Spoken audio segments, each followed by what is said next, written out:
Well, hi there and welcome back. Dan again from CleanGuru. So, how can you build strong client relationships? Here's 3 ideas.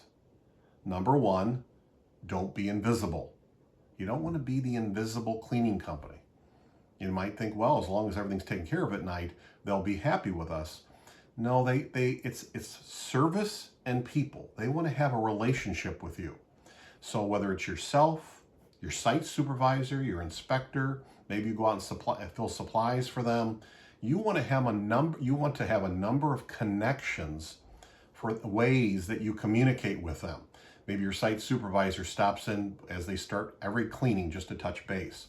Maybe you call once a month. Maybe your route cleaner, your route manager stops in maybe every other week.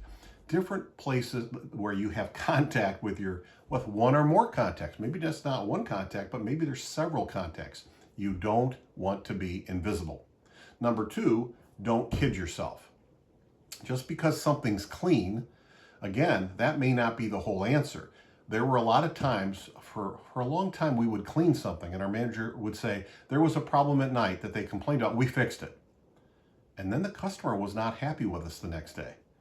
Well, it could have been a number of reasons. Let's say we cleaned up a break room that they said there was a big mess. Well, that night we cleaned it all up. But then later, maybe some other folks, some employees and people in the plant, they messed it up again. We needed to learn to circle back to make sure we were in the good graces, that they were happy with us again, that they knew what we did, that they were aware of it, and that they were happy. We used to say a problem is not really solved till we've done the work and we know they're happy with us again. Then the circle's complete. So it's a big thing. And then the last thing is, if you want to build big, good client relationships, try not to have it be just about office cleaning. Try to have office cleaning, carpet cleaning, tile maintenance.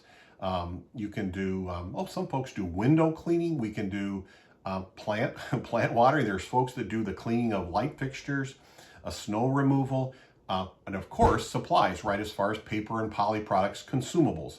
There's all kinds of ways that you can add on services to create more connections with your client. You become a more valuable resource to them. These are ways to build stronger client relationships. Till next time, remember, you can do this. You really can.